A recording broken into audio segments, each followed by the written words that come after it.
अस्सलाम वालेकुम नाज़रीन, प्रोग्राम क्लोजिंग आवर में खुश आमदेद। मैं हूं इरफान हैदर।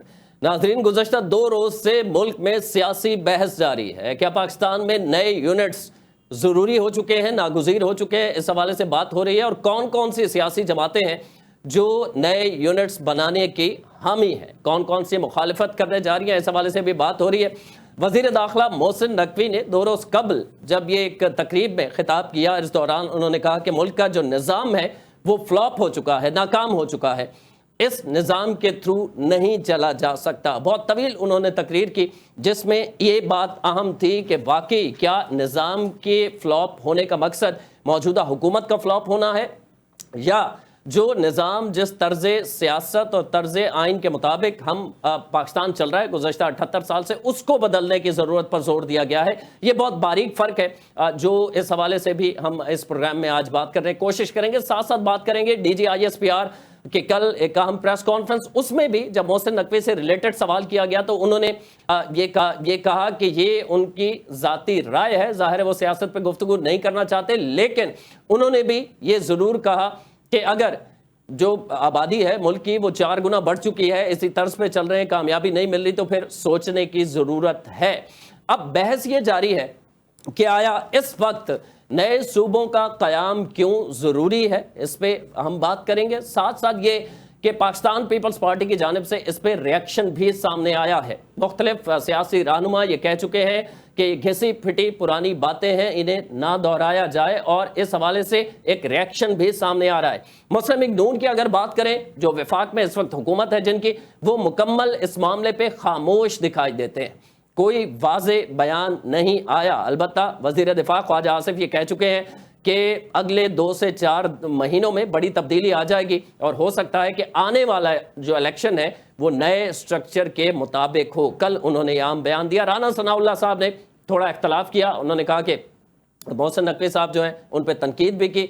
इस हवाले से भी हम बात करेंगे। साथ साथ आपको ये भी बताएं कि मुस्लिम लीग नून और पीपल्स पार्टी जहां इसकी बज़ाहिर मुखालिफ दिखाई देती हैं नए यूनिट्स के क़याम के हवाले से, वहीं MQM बारहा हम सुनते आ रहे हैं, बचपन से देखते आ रहे हैं कि मुत्तहिदा कौमी मूवमेंट जब से वजूद आया है वो कराची को सूबा बनाने के हवाले से बात करते रहे हैं। और अगर पाकिस्तान तहरीक इंसाफ की जो सबसे बड़ी अपोजिशन जमात है इस वक्त, उसकी बात की जाए तो उनका भी माजी में बयान सामने आ चुका है, हज़ारा सूबे के वो हामी दिखाई दिए।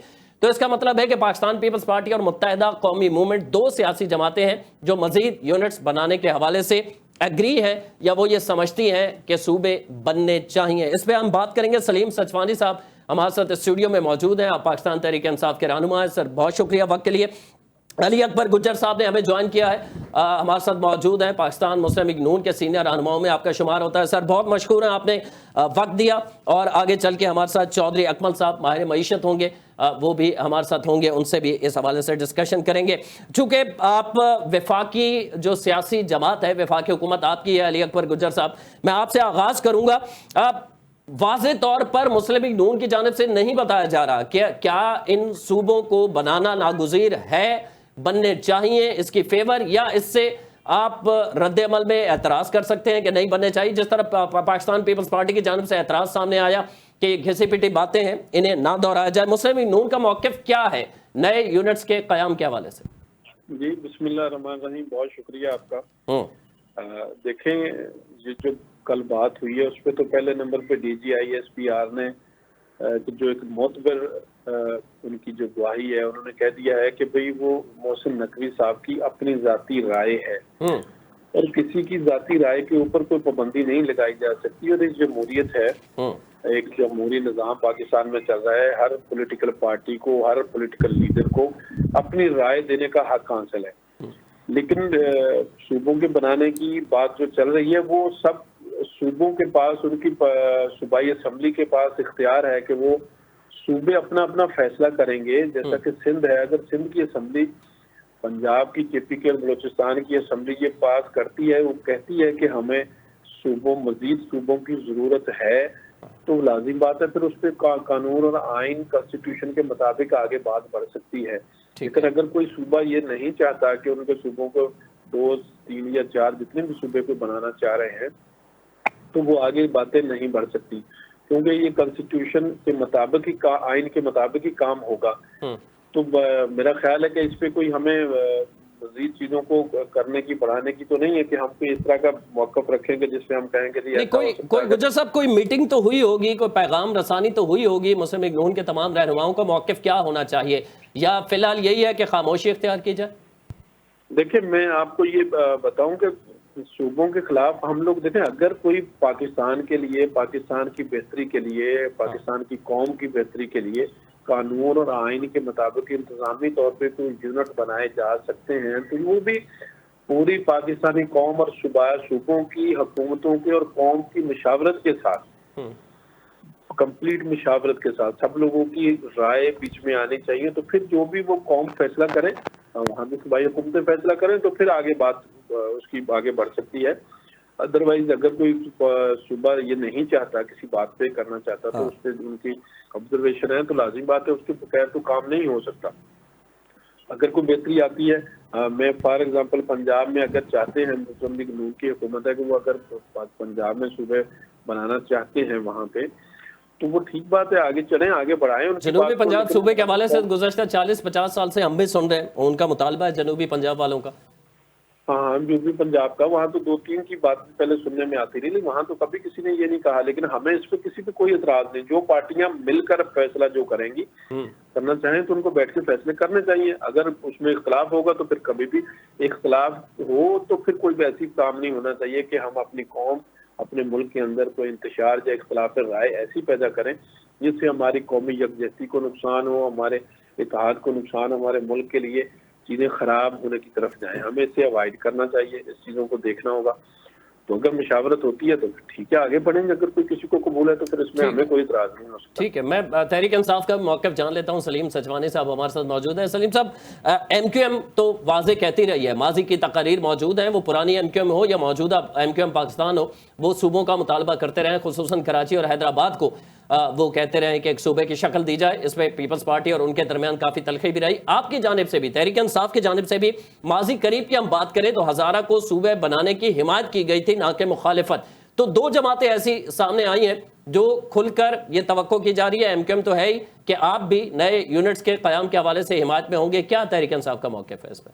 देखिए, पार्टी का मौक़िफ़ क्या है वो पार्टी फैसला करेगी, जो मौक़िफ़ होगा आपके सामने आ जाएगा। मैं तो अपना मौक़िफ़ आपके सामने पेश करूँगा। मेरा कहने का मकसद ये है कि इसमें आप देखें, सूबों का क़याम अगर ज़रूरत महसूस होती है तो होना चाहिए, मगर सबसे पहले, इससे पहले जो बुनियादी ज़रूरत का जो काम है वो होना चाहिए। बल्दियात का एक मौसर निज़ाम, एक ताकतवर और मौसर बल्दियात का निज़ाम जो गली गली, मोहल्ले मोहल्ले के मसाइल को हल करने के लिए बहुत ज़रूरी होता है। बल्दियात का निज़ाम न पंजाब के अंदर एक मौजूद है, न दीगर सूबों में ऐसा मजबूत निज़ाम मौजूद है। और हम जा रहे हैं सूबों की तरफ जाएंगे तो हम क्या करेंगे? हम यही करेंगे, हम खाने वालों की तादाद बढ़ाएंगे। अगर हम बुनियाद को छोड़ के सिर्फ ऊपर ब्लॉक रख के हम मंजिलें बनाने लगेंगे तो काम तो नहीं बढ़ेगा सर। बेहतर यही है कि सबसे पहले जो है बल्दियात के निज़ाम को मौसर बनाया जाए, ताकतवर बनाया जाए, उसके बाद सूबों के लिए गौर किया जाए। आप बताएं, इतने सारी मिनिस्ट्रियाँ हैं, इसके बाद में इतने सारे जो सेक्रेटरीज होंगे, फिर इतने सारे कोर कमांडर्स होंगे, फिर इतने सारे इनके गार्ड्स होंगे, फिर इतने सारे ये अखराजात कौम के ऊपर मजीद बढ़ेंगे। एक तो वैसे ही कौम $22 अरब का सालाना का अखराजात बर्दाश्त कर रही है, जो कि कौम के गले के ऊपर एक नासूर की तरह ये अखराजात हो जाएंगे ना। अब मजीद ये अखराजात बढ़ाएंगे तो उससे क्या नतीजे निकलेंगे? अगर फॉर एग्जांपल, चले इस तरह मैं बात कर लेता हूं, अगर फॉर एग्जांपल पंजाब के अंदर काबीना के 50 इस वक्त मेंबरान है या सूबाई वजीर हैं पंजाब के अंदर, तो अगर इसे 3 यूनिट्स में या 4 यूनिट्स में फ्यूचर में तकसीम करने की बात होती है तो फिर 10-10 हो जाएंगे। ज़ाहिर वजीर जो होंगे उनकी तादाद भी कम हो जाएगी ना। फिर तो ये तो आप कह रहे हैं ना कम हो जाएगी, तो आप अपना बात कर रहे हैं। क्या वो छोटे यूनिट्स के लिए एक डिवीजन जितना जो यूनिट हो उसके लिए 50 तो नहीं वफाकी मेरी बात या सूबाई वजीर होंगे? क्या ये तकसीम करने से पहले, सूबों की तकसीम करने से पहले आइन के अंदर ये तरमीम करेंगे कि भाई वज़रा की तादाद 5 होगी, 5 से ज़्यादा नहीं होगी, सेक्रेटरीज जो है वही इतने ही 5 होंगे, 5 से ज़्यादा नहीं होंगे? ये तो दुनिया भर में इसमें कोई कदम है नहीं ना। ये चीज़ें पहले से आइन के अंदर मौजूद है। इतने ज़्यादा मिनिस्टर नहीं बन सकते, इसके बावजूद आइन की लिमिट को क्रॉस करके ज़्यादा मिनिस्टर हमारे पास मौजूद है और कोई एक्शन नहीं लिया जाता। ये तो एक हक़ाइक़ है कि पाकिस्तान में कानून नाम की कोई चीज़ इस वक्त मौजूद भी नहीं है। तो फिर सूबों के लिए अगर कोई मुशावरत होती है, गुज्जर साहब आप मुझे सुन पा रहे? जी जी, मैं सुन रहा हूँ जी, मैं सुन रहा हूँ सरकार। जी जी, मैं अर्ज ये कर रहा हूं कि इस वक्त अगर मुस्लिम लीग नून इससे पीछे हटती है, जो कि बज़ाहिर ये लग रहा है कि रियासत की तरफ से या हम खुल के कहें एस्टैब्लिशमेंट की तरफ से ये ज़रूरत समझी जा रही है कि यूनिट्स में तकसीम किया जाए। मजीद अगर पीपल्स पार्टी और नून लीग इसके जो लग भी रहा है कि मुखालिफत में जाती है और पीटीआई इसकी हिमायत में जाती है, तो फिर ये गोल्डन चांस नहीं है पाकिस्तान पीपल्स पार्टी के लिए कि पाकिस्तान तहरीक इंसाफ के लिए कि वो फिर से मेन स्ट्रीम में आ सकती है और आप लोग उस पोजीशन पे जा सकते हैं जो तहरीक इंसाफ की हुकूमत के वक्त आपकी जो पोजीशन थी?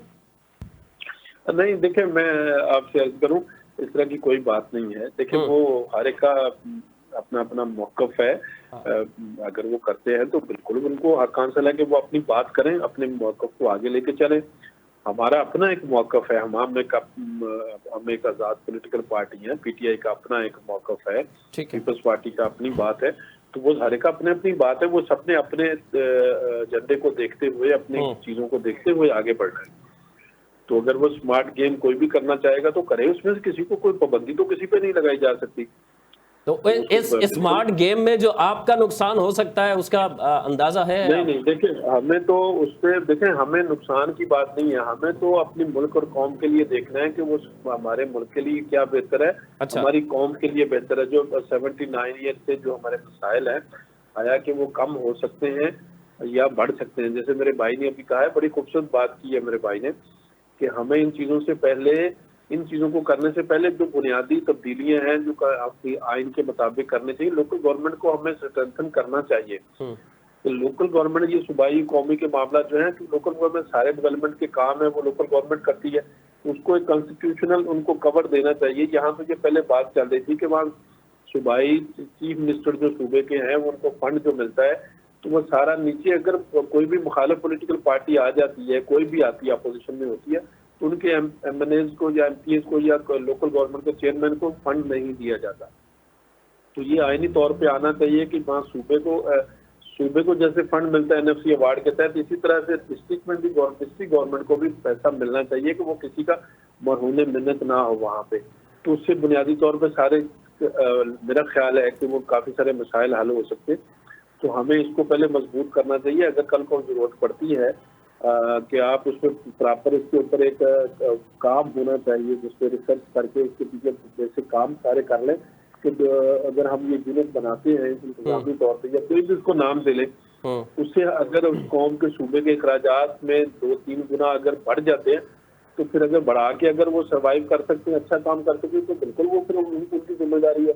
अगर वो नहीं कर सकते तो फिर हमें और ये जो सिस्टम के फ्लॉप होने की बात की गई है या नाकाम होने की बात की गई है, ये मौजूदा इक़्तिदार में सियासी जमातों पर अदम एतमाद है, उनके फ्लॉप होने के हवाले से कहा गया है, या जो तकसीम है ये उसमें बात हो रही है? आप क्या समझते हैं? हाँ, नहीं, मैं देखिए वो सिस्टम जो है ना, बेसिकली बात ये है कि मुझे तो, मेरी समझ में तो यही आ रहा है कि ये सिस्टम जो चल रहा है ना इस मुल्क के अंदर, जहाँ पे भी है, मेरा ख्याल है उन्होंने उसकी तरफ इशारा किया है सिस्टम के, जिस सिस्टम को कम से कम उसने फ्लॉप हो गया है, जो सिस्टम ने पूरा कंट्रोल किया हुआ है पूरी चीज़ों के ऊपर, हर चीज़ के ऊपर कंट्रोल करके सिस्टम चल रहा है ना, जिसका एक नाम बड़ा मशहूर है कि ये सिस्टम का आदमी है, ये सिस्टम का बंदा है, ये सिस्टम करवा रहा है, ये कर रहा है। ये मेरे ख्याल है कि उसकी तरफ उन्होंने इशारा किया है वजीर दाखिला साहब ने, क्योंकि बड़े समझदार आदमी है वो।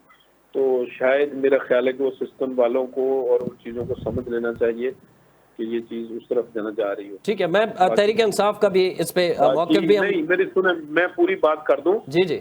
देखें, हमने तो वो वक्त देखा है कि जब इस मुल्क के अंदर जब वो कहते थे कि ये पाकिस्तान जो है श्रीलंका और डिफॉल्ट की तरफ जा रहा था, तो पाकिस्तान में जो हालात थे जितने खराब थे, तो हमने तो अपनी सियासत कुर्बान करके अपनी कौम और मुल्क के लिए किया था कि भाई कोई बात नहीं है कि हमें बदनामियां मिली, हमें बहुत सारे हमारे खिलाफ बातें हुई, हमने उसके बावजूद भी सारी चीजें बर्दाश्त की हैं और लेकर चले। और पाकिस्तान की पोजीशन मार्का हक में आपने देखा होगा कि हुकूमत वक्त ने और हमारे मुसल्लह अफवाज के तमाम लोगों ने, हम सब, लेकिन सारे के सारे लोग उसमें, मुसल्लह अफवाज जो एयरफोर्स नेवी हुई, हमारी सारी एस्टेब्लिशमेंट की बात आप करेंगे तो सब हम मिल के काम करेंगे। तो हमने अपने घर के लिए काम करना है ना, अपने मुल्क के लिए काम करना है।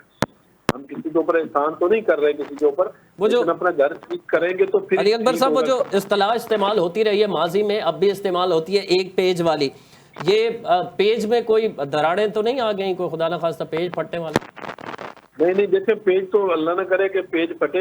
अगर ये तो सियासी है, ये मुल्क की बेहतरी इसी में होती है कि सारे लोग मिलके चलते रहेंगे तो अदारे भी और हुकूमत भी मिलके चलती है। इस तरह की कोई बात नहीं है, इस तरह का ऐसा मैटर नहीं है कि जी पेज को कुछ प्रॉब्लम हो रही है। सारे लोग तमाम चीजें एक पेज पे चल रही हैं और बड़े स्मूथली सारी चीजें चल रही हैं। लेकिन हमें जितनी बेहतरी हो सकती है, जितना अच्छा हो सकता है वक्त के साथ साथ उन्हें करने की कोशिश कर रही है हुकूमत। मतलब अगर ये यूनिट्स आप बनाते हैं या नहीं बनाते, आप कह रहे हैं अवामी उमंगों के मुताबिक, जाहिर है वो सूबाई असम्बली में 2/3 मेजोरिटी से वो करारदाद पास करना होगी। दोनों सूरतों में हुकूमत को कोई खतरा नहीं है? नहीं, देखें हुकूमत तो अल्लाह की रहमत से वो तो चल रही है और इंशाल्लाह वो चलती रहेगी वो। लेकिन मेरी राय यही है कि जो भी फैसला किया जाए अपनी कौम को अपने इत्मीनान में लेकर, सूबों को इत्मीनान में लेकर, जिसको वो बेहतर समझे उसी को साथ लेके और सबको ऑनलाइन करके ना सब चीजों को इकट्ठा करके चलना चाहिए। हम कोई भी फैसला ताकत के जोर पे तो नहीं कर सकते, डंडे के जोर पे तो फैसले नहीं होने चाहिए कि हम किसी को जोर जबरदस्ती करें किसी भी तरीके से। आप पे तो जोर जबरदस्ती नहीं होगी ना? नहीं, इंशाल्लाह जोर जबरदस्ती की बात मैं कह रहा हूँ कि इस तरह का तो कोई काम होना कोई भी नहीं होना चाहिए। अच्छा। जिससे हमारे कौम में और मुल्क के लिए कुछ चीजें जिसमें खराबी की खदशात हो, कि लोगों में कुछ इंतशार हो सकता है, बात बढ़ सकती है, कोई एक दूसरे के मौके। पाकिस्तान इस वक्त इस किस्म की किसी भी किस्म की अनारकी का मुतामिल नहीं हो सकता। आप दुरुस्त बात कर रहे हैं। मुतामिल नहीं हो सकता, हालात ऐसे ही है ना। देखें अब तो पूरी दुनिया आपके ऊपर नजरें रख के बैठी हुई है। मार का हक के बाद आपने जो कुछ किया है तो पूरी दुनिया को पता चला। पहले तो लोगों को शायद वो पाकिस्तान को अंडर एस्टिमेट कर रहे थे कि हम ये भूखे नंगे हैं, IMF के पास गए हुए हैं खाने के लिए, इनके पास कुछ नहीं है, ये तो फारिग लोग हैं। इंडिया को भी गलत फहमी थी और भी दुनिया के इंटरनेशनल ताकतों को गलत फहमी थी। लेकिन 10 मई के बाद वो तमाम गलत फहमियां दूर हो गई। सर पाकिस्तान में भी बहुत सारे लोगों को गलत फहमी थी, उनकी भी दूर हुई है। हाँ, मैं यही अर्ज कर रहा हूँ कि उनको गलत फहमियां जो इंटरनेशनल थी ना उनकी दूर हुई है। तो लेकिन उनको फिर आप दोबारा नई हिकमत अमली के तहत वो आपके खिलाफ काम उन्होंने शुरू कर दिया है। इसके लिए हमें पूरी कौम को ये सोचना चाहिए कि हमें, क्योंकि अपने घर के लिए हमें सामने सोचेंगे तो कौन सोचेगा। लेकिन जिनकी जिम्मेदारियां थी, जिनका दी गई थी पाकिस्तानी कौम ने, उन्होंने अपनी जिम्मेदारियां बड़े एहसन तरीके से निभाई हैं। पाकिस्तान की मुसल्लह अफवाज ने बहुत एहसन तरीके से अब इस जंग को लड़के घंटों में 4 घंटों में वाइंड अप कर दिए थे, पूरी दुनिया को बता दिया था। लेकिन अब दुश्मन आपका मुद्दे हो गया है कि वो दुनिया की अजीम जंग लड़ने के लिए तैयार है कि भाई हम दुनिया की अजीम जंग कौन सी होती है? वो जंग होती है जो बगैर लड़े जीती जाए। तो उसके लिए तो फिर इंतशार फैलाना आपके मुल्क के अंदर, आपके कौमियतों में तकसीम करना, सूबाइयत में तकसीम करना, जुबान बेस पे फिरका बंदियों पे तकसीम करना और आप तकसीम दर तकसीम को लेकर चलना, इस पे वो लोग आपके दुश्मन जो है वो काम कर रहा है। तो उस दुश्मन से बचने के लिए हमें अपने लोगों की काउंसलिंग जरूरी है। जिम्मेदार लोगों को अपनी कौम की रहनुमाई करनी चाहिए कि दुश्मन जिस लेवल पे आपके खिलाफ काम कर रहा है। ठीक है, आपके गुफ्तगू से मैं जहाँ तक पहुँचा हूँ, मुझे लग रहा है कि जो इंतज़ामी तरीके से अगर यूनिट्स नागुज़ीर हैं, बनाना ज़रूरी है, तो उसमें कोई कबात नहीं है। ज़बान की बुनियाद पर, नस्ल की बुनियाद पर या कौम की बुनियाद पर तकसीम हो गए तो मज़ीद हमारी कौम तकसीम होती जाएगी। ये कहना चाह रहे हैं? हाँ, नहीं, मैंने तो ये आपको उसकी पता है कि पाकिस्तान को जो खदशात हैं, जो खतरात हैं, जो जी वो DGISPR ने अपनी प्रेस कॉन्फ्रेंस में तफसील से बताया किस तरह सोशल मीडिया और फिर भारत उसको उठाता है प्रोपेगेंडा। हमारा दुश्मन अब इस पे काम कर रहा है ना, इसी पे हमें कहाँ से नुकसान पहुंचाया जाता है। उसने ये समझ लिया है पूरी दुनिया ने कि हम पाकिस्तानी कौम के साथ जंग नहीं लड़ सकते। कुर्बानियां देने वाले ये तो खड़े होने वाले, खून देने वाले मुजाहिदीन है, ये तो खड़े हो जाएंगे। इनको मरने का तो किसी जगह पे इनको डर नहीं है। तो इनको मार के या हम डरा के तो इनके ऊपर कुछ नहीं कर सकते। इनको अंदर से हम इनके लिए काम करेंगे, जो मैंने आपको पहले अर्ज किया है कि ये चीजों पे कुछ जुबान पे काम किया जाए, फिरका बंदियों पे, मजहब पे, सुबाइयत पे, कौमों पे काम किया जाए। तो इस पे काम कर रहा है हमारा दुश्मन। तो इसी का इंतशार आपको कश्मीर में भी नजर आ रहा है, इसके KPK में भी नजर आ रहा है, बलूचिस्तान में भी आ रहा है। तो उसके पीछे तो प्रॉपर वो काम वर्किंग कर रहे हैं आपके मुखालिफिन जो, आपके दुश्मन जो है। उससे बचने के लिए हमें सबको मिलके काम करना चाहिए। हमें ना कि हम उस बातों को ज्यादा वो लोगों को मुश्किल करें और ऐसी बातें करें जिससे लोगों के जज्बात बढ़े और खराबी की तरफ जा सकें। ठीक है, सलीम सचवानी साहब, ये मोहसिन नकवी साहब ने ये भी कहा है, जहां यूनिट्स की बात की, उन्होंने कहा कि तमाम सियासी जमातों को, तमाम स्टेक होल्डर्स को एक कमरे में बैठना चाहिए। वो एक दिन बैठना पड़े, एक हफ्ता, एक महीना या एक साल या जितना भी अरसा, मसले का हल निकालना चाहिए। तो तहरीक इंसाफ का मौक़िफ़ रहा है कि हम बात सिर्फ एस्टैब्लिशमेंट से होगी। बानी पीटीआई कहते रहे इन जमातों के साथ हम बैठने के लिए, बात करने के लिए किसी तरह भी तैयार नहीं है। तो मसाइल का हल क्या है? देखने इसकी वजह है, अगर आज आप बगैर किसी पार्टी तफरीक के नॉर्मल बंदे के इंसान होके बीइंग ए मुस्लिम अगर हम सोचते हैं और बैठते हैं, तो आप गौर करें 40 साल पहले, अराउंड 40 ईयर्स अगो, पाकिस्तान सिर्फ 5 अरब डॉलर की इंपोर्ट कर रहा था, तेल और दीगर चीज़ों की, डीजल वगैरह की। हाँ। और आज पाकिस्तान तकरीबन 30 अरब डॉलर की इंपोर्ट कर रहा है। सिर्फ जो एनर्जी के हवाले से है वो 18 अरब से शायद है। और पाकिस्तान के पास एटमी टेक्नोलॉजी जो पाकिस्तान ने हासिल की थी, वो सिर्फ इसलिए नहीं की थी कि एटम बम बना के टेबल के नीचे रख के हम ढोल पीटेंगे, हम कोई हमसे नहीं लड़ सकता। हमने इसलिए एटमी टेक्नोलॉजी हासिल की थी कि साथ साथ हम आवाम को सस्ती बिजली दें, हमारी इंडस्ट्री ग्रो करे, हम मुल्क को एक तरक्की याफ्ता और खुशहाल मुल्क की तरफ ले जाएं। इसको ख़त्म करने के लिए जो है ना, इन्होंने सस्ती बिजली के एग्रीमेंट्स को हटा के महंगी बिजली के एग्रीमेंट्स किए।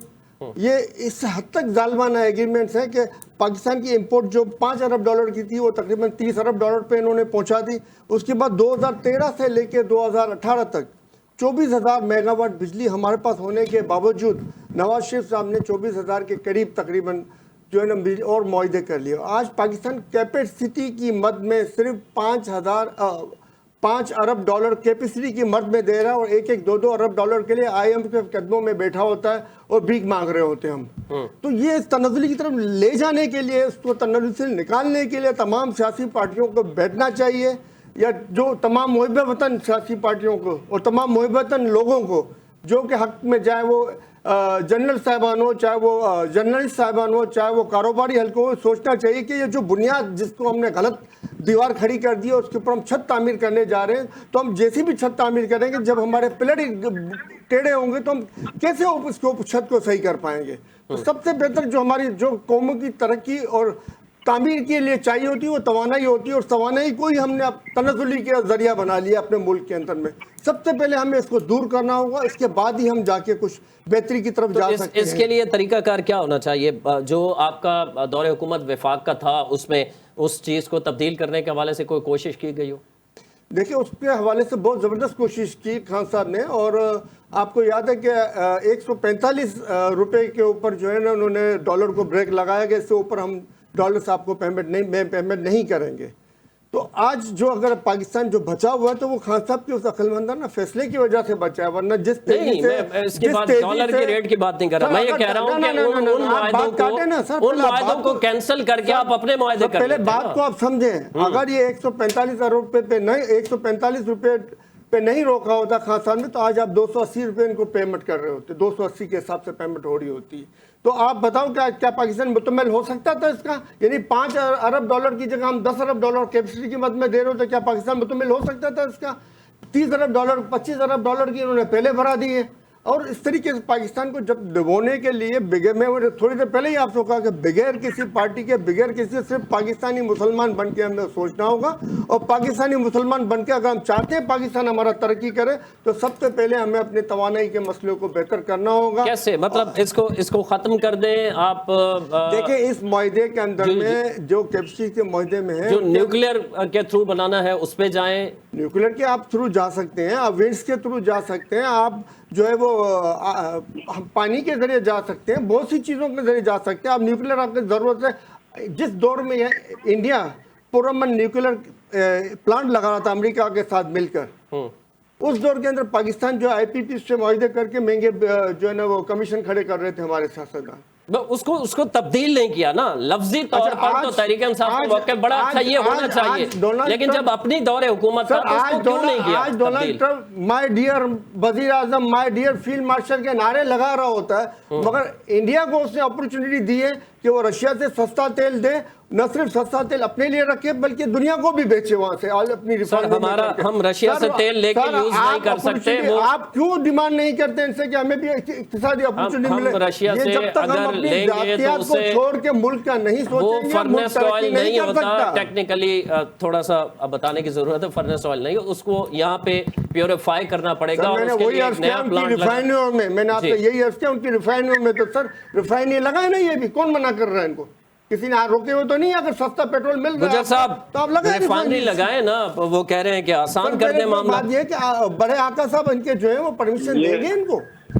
मेरे भाई को पहले बात कर ले। मैं देखे मेरी बात सुने, वो तो भाई देखे ये बड़े लीडर हैं मेरे भाई।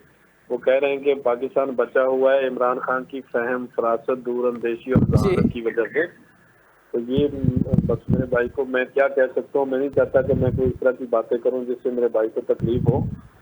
तो भाईजान ये रिफाइनरी लगाना इतना कोई आसान खेल नहीं है कि जी आप कहेंगे जी ऐसे आपने इशारा किया जैसे ये कहते थे ना।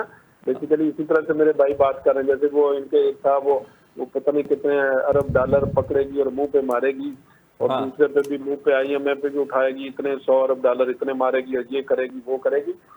तो ये 50 लाख हम घर बना देंगे, 1 करोड़ नौकरियां दे देंगे, गवर्नर हाउस हम तोड़ देंगे। तो ये इस तरह की ख्वाब जो है ना, ये दिन में मेरे भाई और इनकी टीम के जो जहानत वाले जो लीडर है ना वो देखते रहते हैं। बातें करने से कोई काम नहीं होता। 4 साल रहे मैंने, एक टीम नहीं लगे इस मुल्क के लिए। काम किया होता तो उस वक्त कुछ चीजें ला सकते थे।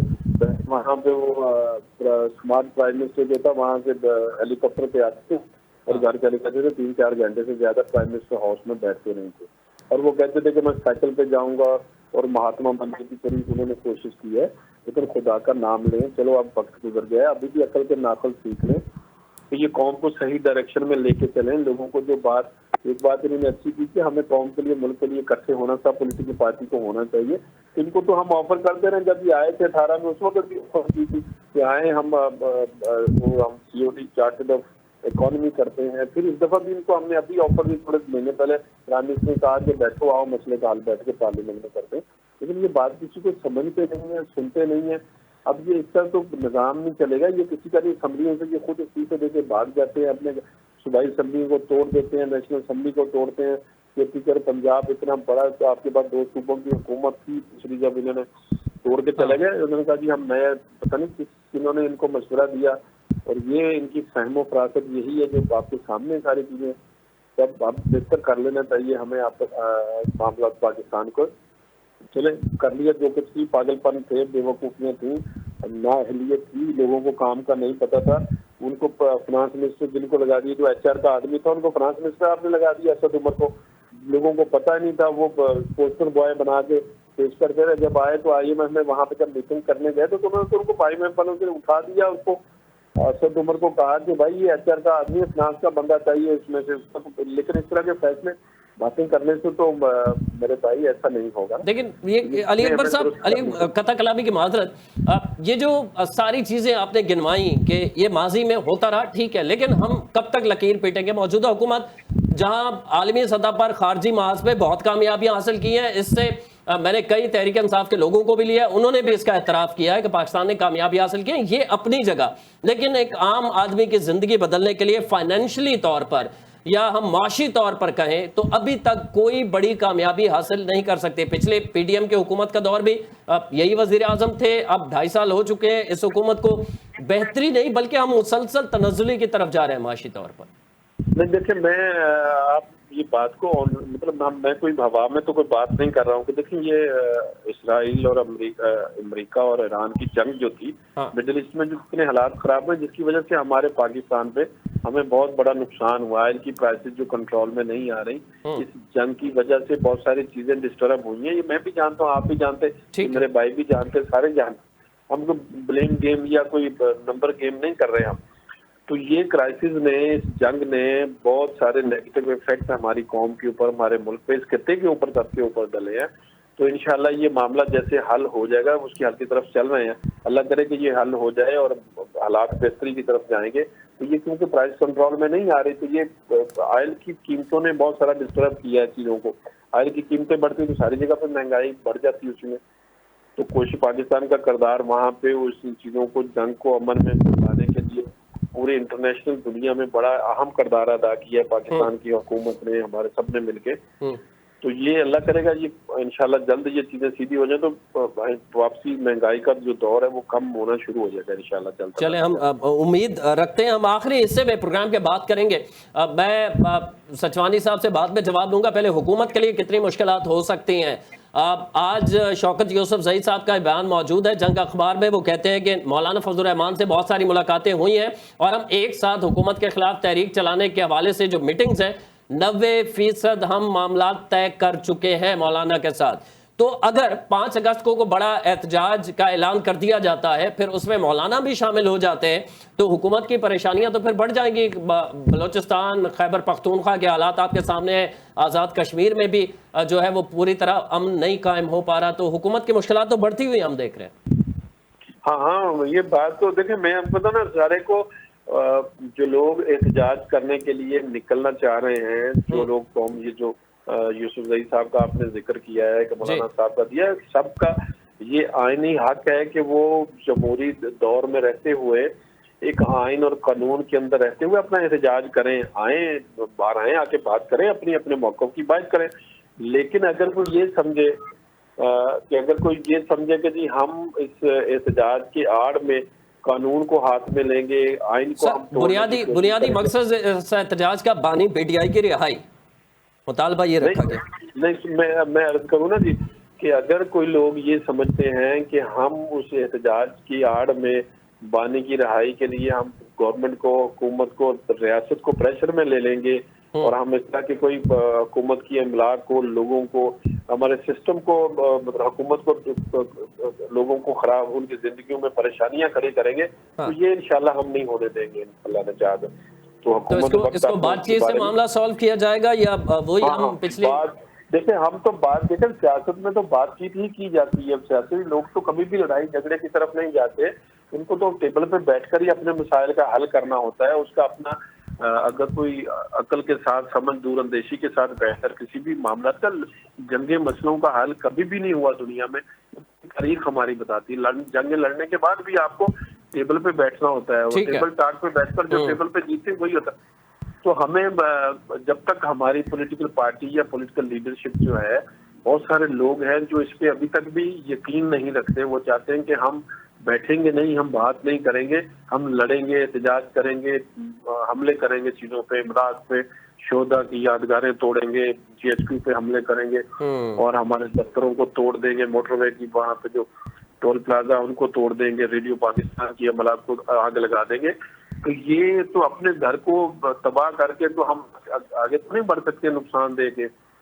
तो ये अभी पॉलिटिकल मैच्योरिटी का जो फुकदान है लोगों के अंदर, जब समझ जाएंगे इंशाल्लाह तो उनको भी रियलाइज हो जाएगा कि हम we are going to wrong way, हमें सीधे रास्ते पे आना चाहिए और बैठकर बात करनी चाहिए। मैं इस पे आपका जितना मजबूत वक़्फ़ होगा, देखें आप लोगों के साथ बैठकर डिबेट करते हैं, बात करते हैं, हम लड़ाई नहीं करते, सियासी लोग लड़ाई नहीं करते। हाँ, थोड़ी ऊंची छोटी तेज आवाज में तो बात करते हैं कभी कभी गलती से, लेकिन ये भी तरीका हमें बदलना होगा कि हम अपने मुखालिफिन के साथ ऐसे लफ्ज इस्तेमाल करें जिससे उनकी दिल आजारी हो, लेकिन हमें अपने मौक़िफ़ को अच्छे अल्फाज में, अच्छे वे में, हमें अपने एटीट्यूड के साथ हमें साबित करना चाहिए कि हमारा मौक़िफ़, और कौम को भी वो मौक़िफ़ सामने नजर आएगी। यार ये बात तो बिल्कुल दुरुस्त बात है। अगर मेरे भाई PTI के लोगों का मौक़िफ़, लोगों को ये पता चले कि यार ये मौक़िफ़ ठीक है, अगर ये बातें अगर छोड़कर ये ना करते कभी भी कि आप निकले और इस्लामाबाद में, मैं जवाब ले लूं तहरीक इंसाफ से? नहीं, मैं कहते जवाब में पूरी कर दो, फिर उनसे ले लीजिएगा। अगर ये लोग शुरू से ये करते इसी तरह से कि आप आए, बैठते, लोगों से बात करते और जो मुतल्लिका फोरम है वहाँ बैठ के बात करते, तो ये यहाँ तक चीजें ना पहुँचती कभी भी। जब आप किसी को कहते हैं, चैलेंज देते हैं किसी को, हम ये कर देंगे, इस तरह से होगा, तो वो मेरा ख्याल है कि चीजें दुरुस्त नहीं होती। आप बड़ी दुनिया चांद से आगे निकल गई है। हम लोगों को दबा कर, प्रेशर में लाकर लोगों को हुकूमतें लेना और तब्दील करने वाला निज़ाम खत्म होना चाहिए। हमें पॉलिटिकल अच्छी सियासत लोगों को करनी चाहिए, लोगों के साथ बैठना चाहिए। चले ठीक है। सलीम सचवानी साहब, क्या ऐसा करने जा रही है तहरीक इंसाफ? 5 अगस्त को तो कहा जा रहा है ना एहतजाज होगा, खैबर पख्तूनख्वा में एक बड़ा जलसा होगा, और उसमें अगला लाहे अमल सोहेल आफरीदी देंगे। मुमकिन तौर पे वो अगला लाहे अमल क्या हो सकता है, और अगर मौलाना साहब आपके साथ खड़े होते हैं जो माजी में आपके रकीब रहे, अब वो जाहिर है उनसे मामलात दुरुस्त हो रहे हैं आपके, शौकत यूसुफजई साहब ने दावा भी किया है, तो फिर वफाकी दारुल हुकूमत की तरफ चढ़ाई करेंगे या मुख्तलिफ शहरों में मुख्तलिफ एहतजाज का तरीक़ाकार अपनाया जाएगा? अभी तक कुछ फाइनल हो चुका है कि करना क्या है? देखिए, पुरअमन एहतजाज करने वालों के साथ क्या सलूक किया जा रहा है इनके दौरे हुकूमत में, ये सबके सामने आया है। कश्मीर के अंदर पुरअमन एहतजाज हो रहा था, क्या किया गया ये सबके सामने है। मुल्क के में पुरअमन एहतजाज हो रहा था, रैली लेके जा रहे थे, उनके साथ क्या सलूक किया गया ये सबके सामने है। 26 नवंबर को पूरे टी चौक से लेके और लंबी कई किलोमीटर तक एक शीशा नहीं टूटा, वहाँ लोगों के साथ क्या सलूक किया गया ये पूरी दुनिया के सामने आया है।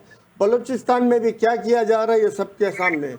आप ये मुझे बताएं कि $100 अरब 4 साल के अंदर में मोहसिन नकवी साहब के बकौल के यहाँ से मशरक़ वस्ता मुंतकिल हो गए। ये $100 अरब मशरक़ वस्ता गए, इसके अलावा यूरोप और दीगर ममालिक में अलग गए होंगे। तो आप मुझे बताएं, जिस हुकूमत की तरजीह ये हो कि मुल्क को किस तरीके से खाए, किस तरीके से लूटे, तो वो मुल्क किस तरह तरक्की कर सकता है। और दूसरी बात, आप एक चीज़ गौर करें कि पाकिस्तान में 10 डैमों के तामीर के ऊपर काम हो रहा था, उस डैमों की तामीर को इन्होंने रोक दिया, उसकी रकम मुख्तस थी, वो कहाँ गई ये भी किसी को नहीं पता। डैम फंड कायम हुआ था, वो स्टेट बैंक को मुंतकिल कर दिया गया था। पाकिस्तान का पानी रोक लिया है, किसी को कोई फिक्र नहीं है।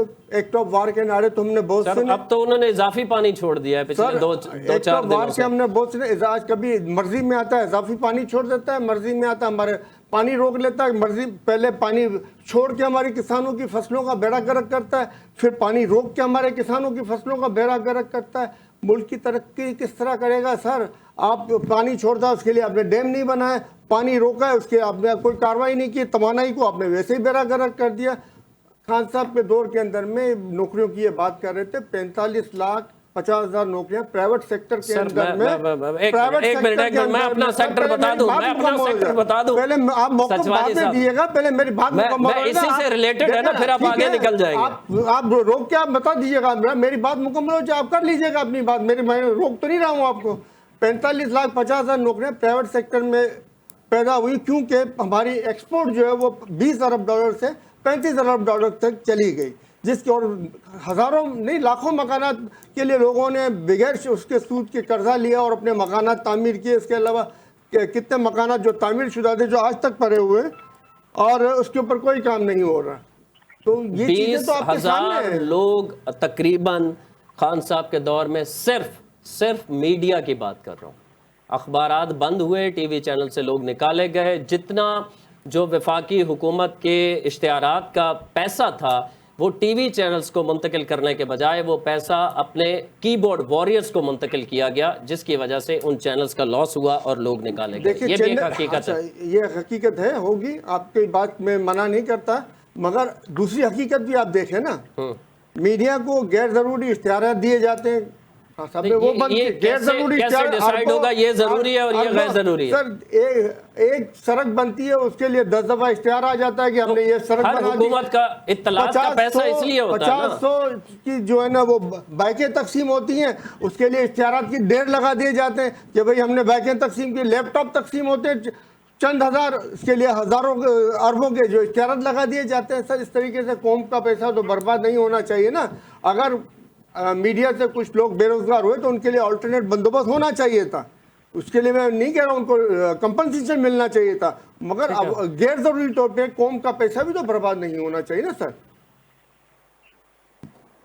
जी सर ठीक है, इस पे हम बात करेंगे। आखिर में अली अकबर गुज्जर साहब कह दीजिएगा, ये कुछ आप कहना चाहें तो। ये जो बात की है इन्होंने कि करप्शन बेसिक मुद्दा उनका ये है कि इश्तिहारात अपने दिए जाते हैं, अपनी नमूदो नुमाइश पे पैसा खर्च किया जाता है, इस पे क्या कहेंगे आप? नहीं, वो देखें जैसे ये मेरे भाई ने ये फरमाया है, देखें उन्होंने तो अपने हिसाब से कहा है ना। मैंने तो आपको पहले कहा है, हाँ। ये तो बगैर किसी तहकीक के रिसर्च के जो इनके मुंह में आता है वो कह देते हैं ना, जैसे इनका लीडर साहब कहते हैं। लेकिन आपने कहा ना कि अखबारों से लोगों को बेरोजगार किया गया, टीवी चैनल से निकाला गया, अखबारों के अंदर स्पोर्ट्स का एक देखें वहाँ पे लोग थे जो क्रिकेट में थे, हॉकी जी। में थे, टेबल, मुख्तलिफ इदारे बंद हो गए, अखबारात बंद हो गए थे। हम चूंकि 20 साल से वाबस्ता हैं इस काम से, हमें इल्म उन है। लोगों को बेरोजगार किया गया। ये पता नहीं कहाँ इन्होंने 30-40 लाख नौकरियों की जो मेरा भाई बात कर रहे हैं, तो वो कहीं होगा, इनके पास होगा, रिकॉर्ड कहीं बना लिया होगा कि जैसे ये झूठ का पुलंदा जिससे बनाते रहे हैं, शुरू में भी लोगों को यही दिखाते रहे। सर वो एक्सपोर्ट बताती है कितनी नौकरियां भरी हैं और कितनी कम हुई हैं। तो अभी आप निकाल लें, अभी मैं उसको निकाल लें अभी नेट पे अपना। मैं अपने भाई से कहता हूँ कि इनके दौर में जो 20 अरब डॉलर से 35 अरब डॉलर पे इनकी एक्सपोर्ट चली गई थी, इनकी परफॉर्मेंस बड़ी अच्छी थी, इनका काम बड़ा अच्छा था, इन्होंने बड़ा अच्छे काम किए, तो जो एक्सपोर्ट 15 अरब डॉलर बढ़ गए थे इनकी वजह से। तो ये बातें करना तो इनका हक है, जो मर्जी बोले, नहीं तो इसके ऊपर पाबंदी तो नहीं लगा सकता ना आप कर सकते, लेकिन इस तरह की कोई बात नहीं है। इन्होंने मुल्क को इतना नुकसान किया है, पाकिस्तान का, पाकिस्तानी कौम का, तो जिसको अभी मैं आपको उसमें बता नहीं सकती। देखो ना, बच्चों को क्या सिखाया इन्होंने, हमारे यंग जनरेशन को क्या सिखाया, लोगों के घरों में माँ बाप के अदब एहतराम को, हमारे को क्या इन्होंने सिखाया बच्चों को। अभी होता था लोगों के पास जाते थे, बड़ों का अदब था, एहतराम था, आज बच्चों को इन्होंने जिस नहज पे पहुंचा दी, ये सारा भुगतना पड़ेगा। ये जो गालम गलोच का आप लोग इन्होंने जो कल्चर दिया, ये सारा वापस आता है हमेशा। जब आप किसी के साथ करते हैं, किसी के लिए कुआं खोदते हैं, तो खड्डा आपके लिए भी तैयार होता है। ये सारी चीजें इनको वापस मिल गई हैं, पता चल रहा है, लेकिन आइंदा मजीद कम से कम इस्लाह कर लें। तो ठीक है, जो गलतियां कुताहियां हुई आगे क्या करें, आगे चलें काम। सर आप भी बता देना क्या तरक्की आपने करवाई है, कितने कर्जे आपने उतार दिए। आपने तो 43,000 अरब के कर्जे को 100 अरब के कर्जे 100,000 अरब के कर्जे पे पहुंचा दिया। आप अपनी कारकर्दगी दिखाए ना कि आपने कितनी इंडस्ट्रियां लगवा ली, आपने कितने बिजली के यूनिट कम कर लिए, आपने कितनी गैस तलाश कर ली। आप अपनी कारकर्दगी बताएं। ये बाकी बातें करना तो सर बात नहीं है ना। आप बता दें आपने क्या इम्प्रूवमेंट लाई है, इम्प्रूवमेंट बता दें। मैं आपको बता आप अपनी इम्प्रूवमेंट बताएं ना, आप अपनी इम्प्रूवमेंट बताएं। हमने ये काम किए, हम सुन लेते हैं ना हम क्या कहना चाह रहे हैं। मैं बताता हूँ, जब हम 2013 में जब हम हुकूमत में आए थे तो तब 16 रुपए का यूनिट था, आज 60 रुपए का यूनिट है सर। सुन तो लेना, बात तो सुन ले माजूर, आप जरा मेहरबानी करें। सर मैं सुने जा रहा हूँ, आपको ज्यादा टाइम मैंने सुनने में दिया मैंने आपको, और आप बोले जा रहे हैं झूठ पे झूठ। तो इस तरह नहीं होता है सर, वो आप बोले झूठ मगर इतना भी ना बोले। एक मिनट सचवानी साहब सुन तो लें, अली अकबर गुज्जर साहब कहना। मैं अर्ज कर रहा हूँ, मैं ये कह रहा हूँ कि हमारी हुकूमत 2013 में जब आई थी तो उससे पहले 18-18, 20-20 घंटे बिजली बंद होती थी। 24,000 मेगावाट बिजली होने के बावजूद अगर बिजली बंद होती थी तो 24,000 मेगावाट को मेंटेन करने की जरूरत थी, न कि 24,000 मेगावाट के और बिजली के लिए जानबूझ के पैदा किया गया था। ये बुरान जानबूझ के पैदा किया था ताकि 24,000 मेगावाट की बिजली मजीद दी जाए और पाकिस्तान को कर्जों के बोझ तले मजीद डुबोया जाए, आवाम को बर्बाद किया जाए, पाकिस्तान को तबाह किया जाए। ये पाकिस्तान की तबाही की साजिश थी जो आप लोगों ने की थी। सचवानी साहब सुन ले, अभी सुन लेंगे तो जरा आप चुप करें। अली अकबर गुज्जर साहब जी जी बोलिए। हक़ाइक़ को छुपाएंगे तो किस तरह सुने सर? मैंने कहा अब हक़ाइक़ को तो नहीं छुपाए ना। सचवानी साहब एक मिनट जरा सुन ले। 18-18 घंटे बिजली बंद थी पाकिस्तान में, और आज भी बंद है सर बिजली पाकिस्तान में। आज भी पाकिस्तान के अवाम को बिजली नहीं मिल रही है। सचवानी साहब सुनने तो देंगे, आप सुनने ही नहीं देंगे, मौके पे नहीं आएगा। अली अकबर गुज्जर साहब कहाँ रहते हैं आप? आपका घर कहाँ है? आपकी रैस्ट कहाँ पे है? गार्डन में। गार्डन में बिजली बंद होती है वहाँ पे? तकरीबन मेरे एरिया में 2-2, 3-3 घंटे बंद होती है, मगर वहाँ पे पड़ल पाड़े की साइड है, वहाँ पे 6-6, 8-8 घंटे बंद होती है। हाँ तो वो जाके चेक करें ना कि वहाँ पे बिजली कितने % चोरी होती है, वहाँ जाके जहाँ पे 0% है। अच्छा आपकी इस बात की मैं तस्दीक कर दूं। एक मिनट रुके सर, ठीक है, हमारा वक्त पूरा हो गया, हमारा वक्त पूरा हो गया। जनरल मुशर्रफ के दौर में एक जर्मन एनालिस्ट को बुलाया गया था। जनरल मुशर्रफ के दौर में, सर ये बात सुनिए, आपकी भी नॉलेज के लिए अच्छी बात है, ये आपके ऊपर इसमें तनकीद नहीं है। जनरल मुशर्रफ के दौर में एक जर्मन एनालिस्ट को बुलाया गया था कि वो देखे कि बिजली की चोरी कहाँ पर ज्यादा होती है। तो उसने जब एनालिस्ट किया, उसने तमाम तहकीकात की, तहकीकात के बाद उसने अपनी रिपोर्ट में कहा कि 83% जो है वो इंडस्ट्रियल एरिया में ये चोरी हो रही है और 17% जो है वो कच्ची आबादियों में चोरी हो रही है। तो कच्ची आबादियों को तो बर्बाद किया जा रहा है, यहाँ गुर्बत, जहाँ 10,000 25,000 रुपए कमाने वाला होगा मौक़िफ़ नहीं आ सका। अली अकबर गुज्जर साहब का, और आप अली अकबर गुज्जर साहब एक बिल भेज देंगे। 30 सेकंड, मैं अपने टाइम से 3-4 मिनट ऊपर चला गया हूँ। मैं चाह रहा हूँ कि आप कुछ कह दें। 200 यूनिट के ऊपर 3,000 का बिल और 201 यूनिट के ऊपर 9,000 का बिल, ये आवाम के ऊपर ज्यादती नहीं हो, ज्यादती हो रही होगी तो उसमें क्या होगा सर? लोग क्या करेंगे बेचारे, अपने बच्चों को खिलाएंगे, बिजली का बिल अदा करेंगे, उनकी स्कूल सचवानी फीस साहब, अदा करेंगे, आप आखिर बिल्कुल लोग कहाँ बोलने ही नहीं जाएंगे? दे रहे ना, आप बिल्कुल बोल रहे हैं, वो उनका मौका बात नहीं नहीं है। करेंगे। अगर ये इस तरह से बोल के अपने आप को देखो, यही आते, तो मैं नहीं चाहता हूँ कि आप अपनी ये आदतें दुरुस्त करें, अपना मौका दें और दूसरों की बात सुने, अपने अंदर ठहराव लाएं, अपनी बात तो सुने ना। आप फजूल बात ही नहीं आप सुन रहे किसी की। मैंने तो आपसे अर्ज की है, तो देखिए जी हमने गुजर साहब, 30 सेकंड। जी ये जी गार्डन में रहते हैं ना, इनको पता 2013 में ये गार्डन में कभी सियासत पीटीआई के नाम से कर सकते थे। हमने आजादी दी है शहर में, हमने लोगों को, जब पूरे पाकिस्तान में इंडस्ट्री बंद थी तो हमने बिजली इंडस्ट्री को ठीक है। 0% पे लेके आए थे 2013 के बाद। पहले तो इंडस्ट्री भी बंद थी पूरे पाकिस्तान की, लाखों लोग बेरोजगार हो आज चुके कई थे। इंडस्ट्रियां मुंतकिल हमने हो गई हैं बैरून ममालिक में। चले, सर, मैं कोशिश आज करूंगा कई सर के इंडस्ट्रियां नेक्स्ट बैरून प्रोग्राम में इस पे ममालिक में- तफसील से बात हो सके। मैं अपने प्रोग्राम के टाइम से भी ऊपर चला गया हूं। सलीम सचवानी साहब हमारे साथ मौजूद है स्टूडियो में, आपके मशहूर हैं, और अली अकबर गुज्जर साहब बेहद मशहूर हैं, आपने भी हमें टाइम दिया है। नाज़रीन, प्रोग्राम का वक्त अपने अख्ताम को पहुंचता है, इधर को इजाज़त दीजिए, अल्लाह ने के बाद।